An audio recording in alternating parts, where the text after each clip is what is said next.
नमस्कार विद्यार्थी मित्रांनो आणि पालकांनो, मी प्रदीप फुंदे स्वागत करतो तुमचं टेक एस्पायर YouTube चॅनलमध्ये. मित्रांनो, आजचा हा व्हिडिओ सर्व इंजिनिअरिंग ॲस्पिरंट्ससाठी खूप इम्पोर्टंट होणार आहे. म्हणजे ज्यांना इंजिनिअरिंग करायची ओके, त्यांच्यासाठी हा व्हिडिओ असणार आहे. त्यानंतर जे विद्यार्थी इंजिनिअरिंगमध्ये आहेत, त्यांच्यासाठी हा व्हिडिओ असणार आहे. त्यासोबत ज्या पालकांचे मुलं-मुलगी इंजिनिअरिंगमध्ये आहे, इंजिनिअरिंग करते, पालकांसाठी सुद्धा हा व्हिडिओ इम्पोर्टंट होणार आहे. त्याच्यामुळे हा व्हिडिओ शेवटपर्यंत पहा आणि जर चॅनलवर नवीन असाल तर चॅनलला सबस्क्राईब करा. तर या व्हिडिओमध्ये मी काय करणार आहे, की इंजिनिअरिंगमध्ये तुम्ही इंजिनिअरिंग करत असताना तुम्हाला काही इम्पोर्टंट गोष्टींची गरज असते. ओके. म्हणजे तुमचा जो माइंडसेट असेल किंवा फॉर एक्झाम्पल आपण त्या पुढे पाहणार आहोत, त्या गोष्टींची गरज असते किंवा कशा पद्धतीने अभ्यास केला पाहिजे. ओके. म्हणजे मी तुम्हाला काय करणार आहे, टिप्स देणार आहे थोडक्यात. या पद्धतीने तुम्ही जर इंजिनिअरिंग व्यवस्थित कंप्लीट केली, की नक्की तुम्ही यशस्वी व्हाल. त्याच्यामुळे या टिप्स तुम्ही नक्की ऐका. ओके. त्याच्यानंतर तुमच्या लाईफमध्ये याचा अवलंब करा. म्हणजे काय तर याचा यूज करा. तर वेळ न घालवता आपण व्हिडिओला सुरू करूया. आता सर्वप्रथम मी काय करतो, की माझं तुम्हाला क्वालिफिकेशन सांगतो. ओके. आता पहा, मी पी-आय-सी-टी सी-एस मधनं इंजिनिअरिंग केली आहे. पास आउट म्हणजे याच वर्षी पास आउट आहे. ओके. आता मी तुम्हाला सी सांगतोय. आता याच्या वेळेस हे सांगण्याचं तात्पर्य तुम्ही पहा. तर समजा मला फर्स्ट इयरमध्ये होते 8.39 सी-जी-पी. ओके. म्हणजे एस-जी-पी-ए. या 4ही वर्षाला काय म्हणायचं एस-जी-पी-ए आणि त्याच्यानंतर जो फायनल येतो तो असतो सी-जी-पी-ए. ओके. त्याच्यानंतर सेकंड इयरला 7.75 एस-जी-पी-ए. देन थर्ड इयरला 9.02 एस-जी-पी-ए आणि त्याच्यानंतर लास्ट इयरला 9.50 एस-जी-पी-ए. ओके. म्हणजे ओव्हरऑल माझा किती आला? तर 8.64. तर मी तुम्हाला असं म्हणत नाही, की तुम्ही हे अचीव्ह करा. बिलकुल नाही. तुम्ही याच्यापेक्षा चांगलं अचीव्ह करा अशी माझी इच्छा आहे. बरोबर आहे. ठीक आहे. पी-आय-सी-टी तुम्ही सी-ओ-ई-पी मधनं हे अचीव्ह करा. तुम्ही व्ही-जे-टी-आय मधनं हे अचीव्ह करा. आणि हे जे पॉइंटर्स आहेत, तर हे तुम्ही अचीव्ह कराच. भले तुम्ही कोणत्याही इंजिनिअरिंग कॉलेजला असो, कोणत्याही युनिव्हर्सिटीमध्ये असो, तुमचा पॉइंटर खूप मॅटर करतो. म्हणजेच काय? तर तुम्हाला सी-जी-पी-ए हा मेंटेन करायचाच. ओके. आता का मेंटेन करायचा आहे सी-जी-पी-ए तुम्हाला? तर ऐका. फर्स्ट ऑफ ऑल आपण इंजिनिअरिंग का करतो, की आपल्याला एक कुठेतरी चांगला जॉब लागावा. ओके. आता चांगला जॉब लागण्यासाठी कंपनीज येतात. बरोबर आहे. प्रत्येक कॉलेजच्या म्हणजे आता समजा पी-आय-सी-टी, सी-ओ-ई-पी, व्ही-जे-टी-आय सारख्या कॉलेजेसला जास्त कंपनी येतात. म्हणजे टियर 2 चे कॉलेज, टियर 3 चे कॉलेज आणि थोड्याशा कमी कंपनी येतात. पण कंपनी क्रायटेरिया लावतात. ओके. म्हणजे फॉर एक्झाम्पल एक्स-वाय-झेड समजा जर कंपनी आली, कंपनीचा पहिला रूल काय असतो, की मला 8 पॉइंटरच्या वरचे मुलं पाहिजेत. मला 7 पॉइंटरच्या वरचे मुलं पाहिजेत किंवा काही-काही कंपनीज अशा असतात ज्यांचं हायेस्ट पॅकेज असतं 9 पॉइंटर, 9.5 पॉइंटर याच्यापेक्षा पुढचे मुलं पाहिजेत. जर विद्यार्थी मित्रांनो आपल्याला किती जरी आपल्यात स्किल असेल, ओके, कितीही आपण त्या कंपनीसाठी योग्य जर असो, पण जर तुमचा सी-जी-पी-एच त्याच्यामध्ये बसत नसेल, ओके, तुम्ही मग कंपनीला अपिअर होऊ शकत नाही. त्याच्यामुळे तुम्हाला पहिलं काम काय करायचं की तुमचं अकॅडमिक्स, ओके, आणि हे तुमचं कर्तव्य आहे. बरोबर? तुम्ही इंजिनिअरिंग 4 वर्ष करताय, ओके. समजा एवढा पैसा खर्च करताय, घरापासून एवढं दूर राहताय, तर तुमचं कर्तव्य आहे की हा जो सी आहे किंवा तुमचं अकॅडमिक्स आहे, तर ते तुमचं एक्सलंटच पाहिजे. ओके. आता त्याच्याविषयी आपण वेळोवेळी तुम्हाला मार्गदर्शन करूच. कशा पद्धतीने अभ्यास करायचा किंवा कशा पद्धतीने तुम्ही एक चांगला सी मेंटेन करू शकता. पण फक्त आता लक्षात ठेवायचं आहे, की तुमचा सी हा मेंटेनच पाहिजे. आता जर माझा विचार केला तर समजा माझा सी किती 8.64. पी-आय-सी-टी मधील एक 95% ज्या कंपनी जातात, तर त्यांना हा यूज होतोय. ओके. वरच्या 5% अशा कंपनीज आहेत, त्यांना सुद्धा हा बसत नाहीये. ओके. त्याच्यामुळे लक्षात ठेवायचं तुम्हाला तुमचा खूप इम्पोर्टंट आहे. त्याच्यामुळे मेंटेन करायचा आहे. ओके. म्हणजे मेंटेन करायचं आहे म्हणजे काय करायचं, की जी तुमची एक्झाम असेल, इनसेम असेल, एंडसेम असेल, युनिट टेस्ट असेल, प्रिलिम असेल किंवा प्रॅक्टिकल असतील, सगळ्यांना तुम्हाला व्यवस्थित सामोरं जायचंय. ओके.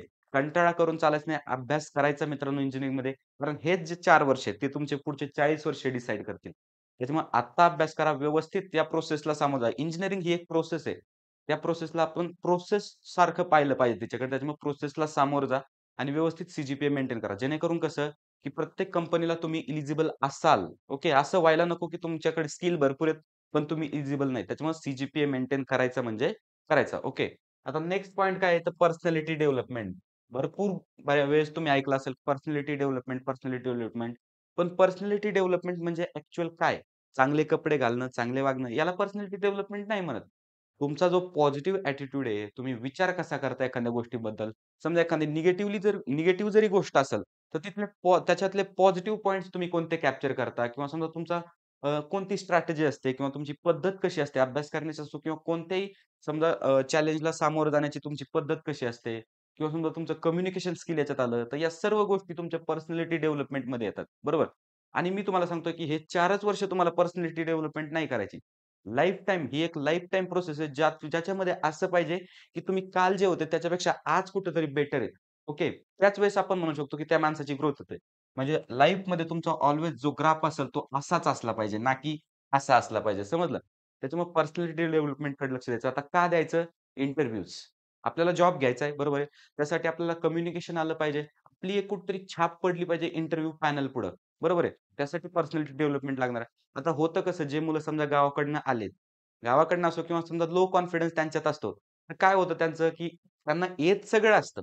ओके. जे प्रश्न विचारलेत इंटरव्ह्यूअरनी किंवा एक्झामिनरनी असेल, तर येत सगळे असतात, पण उत्तर देता येत नाही. तुमच्यासोबत होत असेल ना असं बऱ्याच वेळेस. माझ्यासोबत पण व्हायचं. बऱ्याच वेळेस असं व्हायचं, की मला येत सगळं असायचं, उत्तर देता येत नसायचं. की इंग्लिश पण यायची, इंग्लिश पण बोलता यायची, पण कसं व्हायचं, अरे आपलं चुकतंय काय? किंवा आपल्याकडे कुठेतरी कमीपणा आहे का? किंवा समजा बोलता-बोलता जर एखादा शब्द जर चुकीचा गेला, ओके. त्याच्यामुळे विद्यार्थी मित्रांनो मी सांगतो, आहे तसे राहा. पर्सनॅलिटी डेव्हलप करा तुमची. कोणत्याच गोष्टीला घाबरायचं नाही. हे बघा, सगळं व्यवस्थित असतं. कोणत्याच गोष्टीला घाबरायचं नाही. तुमच्यातला कॉन्फिडन्स असेल, तुमची पर्सनॅलिटी असेल, याच्यातच तुम्ही 50% इंटरव्ह्यू क्रॅक करता. राहिलेला 50% समजा तुमच्या नॉलेजवर होतो, ठीक आहे. पण 50% इंटरव्ह्यू हा तुम्ही पर्सनॅलिटी डेव्हलपमेंटवर क्रॅक करता. तुम्ही कोणाला जरी विचारलं तुमच्या सीनियरला, सर्वात प्रथम ते तुम्हाला सांगतील पर्सनॅलिटी डेव्हलप कर. पर्सनॅलिटी म्हणजे काय? कम्युनिकेशन स्किल वाढवा. आता याच्यासाठी काय करायचंय काय? की आपली इंग्लिश जर तुमची कच्ची असेल, तर इंग्लिशचे कोर्सेस लावा. नसेल कोर्सेस जमत, खूप ॲप भेटतात मोबाईलवर. मोबाईलवर खूप ॲप्स आहेत. त्याच्यानंतर इंग्लिश न्यूजपेपर वगैरे रीड करत चला.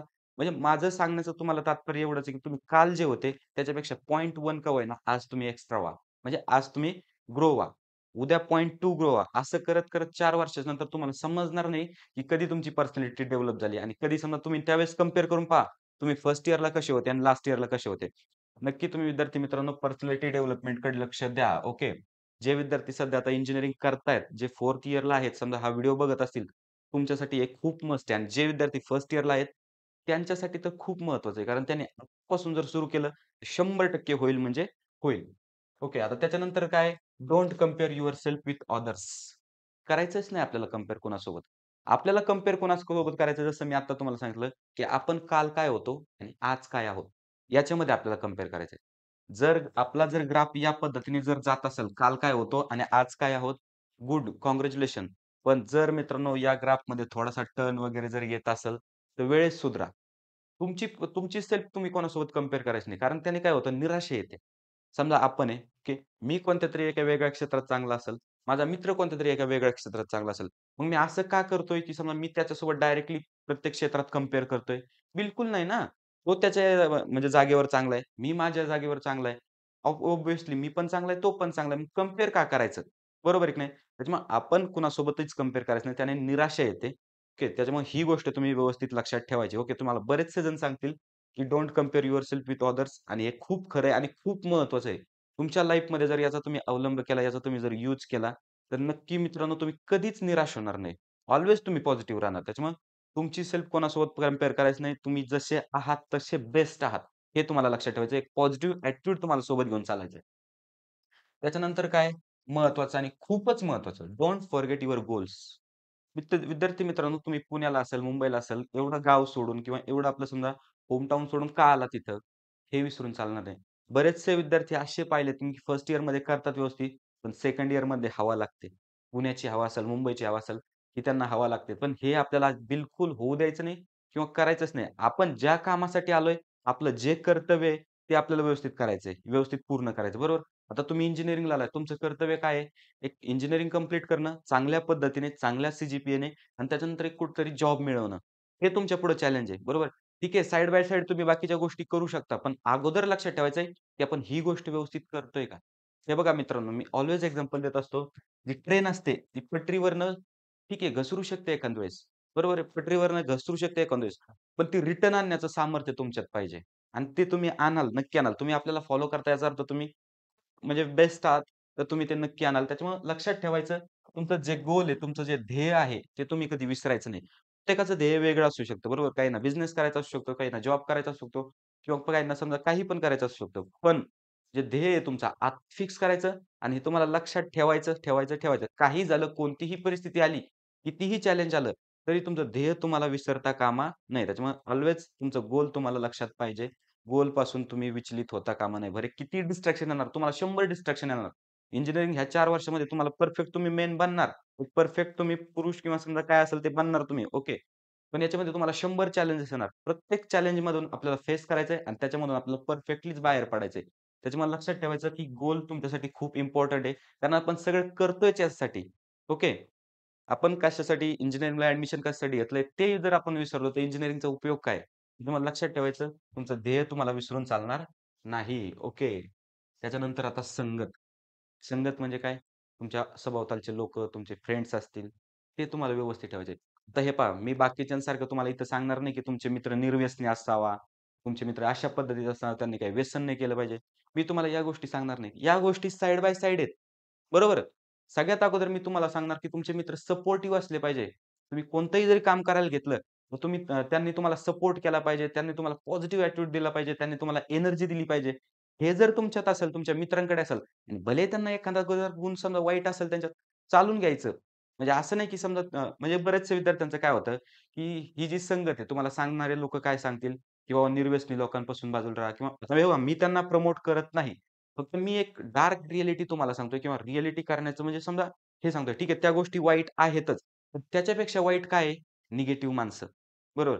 तुमच्या सभोवताली जर एखादा निगेटिव्ह माणूस असेल, तुम्ही एखादं चांगलं काम जर घेऊन त्याच्याकडे जर गेले आणि त्याने जर तुम्हाला थोडंसं त्याच्यात शंका वगैरे काढल्या, तुमच्या मनात सुद्धा शंका यायला तयार होतात. बरोबर. त्याच्यामुळे तुमचं फ्रेंड सर्कल जे असेल ना, भले तुमच्या जिंदगीत किती निगेटिव्ह येऊ द्या, किती चॅलेंज येऊ द्या, तुम्हाला ऊर्जा देणारा मित्र तुमच्याकडे असणं गरजेचं आहे. आणि मी खूप खुश आहे, की मला तसे मित्र आहेत. म्हणजे सांगायचं तात्पर्य म्हणजे कसं, विषय निघाला म्हणून सांगतो. माझे बरेचसे मित्र आहेत. पण माझा एक मित्र आहे, चैतन्य नाव त्याचं. ओके. चैतन्य नाव आहे त्याचं. एकाच बालवाडीत होतो. 1ली ते 4थी एकाच मराठी शाळेत होतो, जिल्हा परिषद शाळा. त्याच्यानंतर 5वी ते 10वी एकाच शाळेत होतो. ओके. संत भगवानबाबा माध्यमिक विद्यालय. त्याच्यानंतर 11वी ते 12वी त्याच शाळेत होतो. सायन्स. ओके. 11th-12th science. त्याच्यानंतरनं इंजिनिअरिंगच्या फर्स्ट इयरपासून तर इंजिनिअरिंगच्या लास्ट इयरपर्यंत एकाच रूममध्ये आम्ही होतो. कॉलेजेस वेगळे होते, ठीक आहे, नो डाउट. पण रूममध्ये एकाच होतो. म्हणजे 16 ते 17 वर्ष म्हणजे मग आमची फ्रेंडशिप आहे. पण त्या एकाही म्हणजे याच्यामध्ये एकाही पॉइंटला त्यांनी मला कधी निगेटिव्ह खचू दिलं नाही.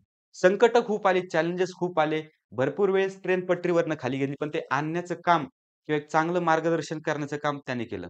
ओके. त्यानेच नाही, भरपूर माझे बाकीचे मित्र आहेत. सुमित सर आहेत. ओके, सुमित सरला तुम्ही ओळखतच असाल. त्याच्यानंतरनं गौरव आहे, अजिंक्य आहे. भरपूर असे मित्र आहेत. अनंत आहे, श्रेयश आहे. भरपूर असे मित्र आहेत, की त्यांनी मला एक पटरीवर आणण्याचं काम कुठेतरी केलं. भरकटतं माणूस, प्रत्येक गोष्टीत भरकटतं आणि मी आज तुम्हाला हा टॉपिक निघालाय म्हणून तुम्हाला सांगतो, की एक मित्र कसा असतो, संग्रहालयात दाखवण्यासारखे, ठेवण्यासारखे मित्र माझ्याकडे आहेत.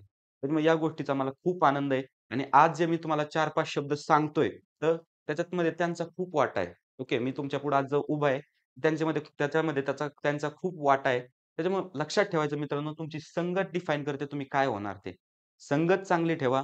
ओके. जे तुमच्या सभोवतालचं वातावरण आहे, त्या वातावरणासारखे तुम्ही चेंज होत राहता. त्याच्यामुळे वातावरण जर पॉझिटिव्ह असेल, वातावरण जर चांगलं असेल, तर नक्की तुम्हाला यश मिळणार आहे. त्याच्यामुळे मित्र चांगले ठेवा. तुमचे समजा रिलेशन्स जे असतील, समजा सरांसोबत असेल म्हणजे समजा बाहेरच्या जगात तुमचे जे रिलेशन्स असतील, नातेसंबंध असतील, तर ते तुम्ही व्यवस्थित जपा. ओके. त्याच्यानंतर नक्की तुम्हाला त्याच्यामधून फायदाच होईल. ओके. त्याच्यानंतरनं महत्त्वाचं म्हणजे काय? स्किल्स. स्किल्स इम्प्रूव्ह करा मित्रांनो. स्किल्स इम्प्रूव्ह करा म्हणजे काय? ठीक आहे, तुम्ही नो डाउट अकॅडमिक्स करताय. व्यवस्थित अकॅडमिक्स करताय, काही प्रॉब्लेम नाही. पास होताय, चांगला सी-जी-पी आणताय. पण स्किल्सचं काय? कंपनी जी पाहते, ओके, इंटरव्ह्यू घ्यायला समजा जी कंपनी येते तुम्हाला प्लेसमेंट द्यायला, ती सर्वात प्रथम असं पाहत नाही, की समजा ठीक आहे, सी वगैरे ह्या एलिजिबिलिटी क्रायटेरियाचा पार्ट राहिला. पण ती असं पाहत नाही, की तुला या सब्जेक्टमध्ये इतके मार्क्स का होते किंवा या सब्जेक्टमध्ये असं का झालं किंवा तू ही असाइनमेंट का लिहिली नाही. म्हणजे या गोष्टी ती पाहत नाही. ओके. ती काय पाहते, की तुमच्यातले स्किल तुम्ही आमच्या कंपनीसाठी किती बेनिफिशियल राहाल, या त्या गोष्टी पाहते बरोबर. मग ज्या स्किल्स असतील, ओके, तुम्हाला ज्या क्षेत्रात जायचंय, तुम्हाला फुल स्टॅक डेव्हलपर व्हायचंय, तुम्हाला डाटा सायंटिस्ट व्हायचंय, तर त्या क्षेत्रामध्ये जे तुम्हाला स्किल रिक्वायर्ड आहेत, जे तुम्हाला टूल्स यूज करता आले पाहिजे, तर ते तुम्ही व्यवस्थित करायचे. त्याचबरोबर कम्युनिकेशन स्किल असेल किंवा आपलं सिच्युएशन हँडलिंग स्किल असेल, या सर्व गोष्टी लीडरशिप असेल, या सर्व गोष्टी तुम्हाला आल्या पाहिजेत. फक्त असं नाही, की टेक्निकल स्किल येऊन उपयोगी आहे. नॉन टेक्निकल ज्या गोष्टी आहेत, त्या सुद्धा खूप इम्पोर्टंट आहेत. त्याच्यामुळं स्किल इम्प्रूव्हमेंटकडे लक्ष द्या आणि म्हणजे सांगायचं तात्पर्य तात्पर्य म्हणजे आजपासून जागे व्हा. ओके. फक्त इंजिनिअरिंगच्या ओझ्याखाली जगू नका.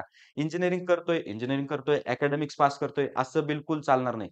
तुम्हाला काय करायचंय ना, ते आत्तापासून डिसाईड करायचं आणि आत्तापासून कामाला लागायचं. हे 4 वर्ष जर तुम्ही मेहनत घेतली, तर पुढच्या जिंदगीचे तुमचे 40 वर्ष असो किंवा 80 वर्ष असो, ते तुमच्या आरामात जाणार आहे. पण या 4 वर्षामध्ये जर तुम्ही आराम केला, तर मित्रांनो खरंच खूप अवघड आहे आणि हे अनुभवावरून तुम्हाला सांगतोय किंवा बाहेरच्या जगात मी असे चित्र पाहिले, त्याच्यामुळे मी तुम्हाला अनुभव शेअर करतोय.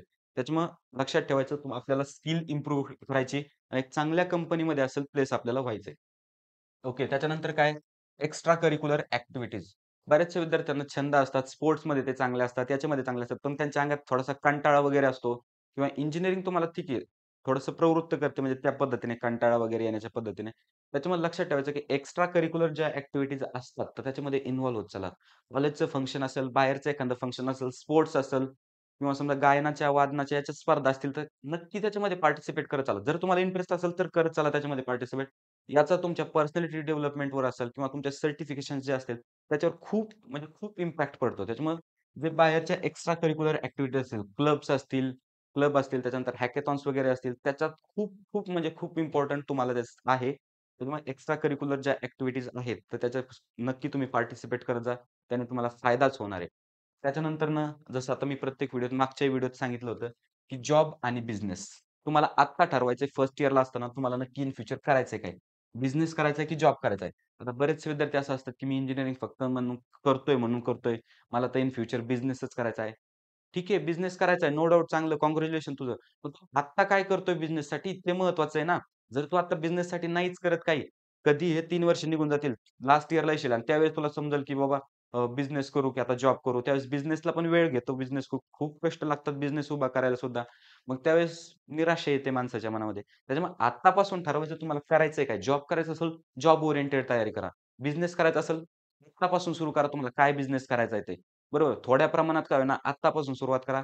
जेणेकरून विद्यार्थी मित्रांनो 4थ्या वर्षाला ज्यावेळेस तुम्ही जाणार, तर त्यावेळेस तुमच्या मनात निराशा येणार नाही किंवा समजा खूप अवघड असते ती फेज.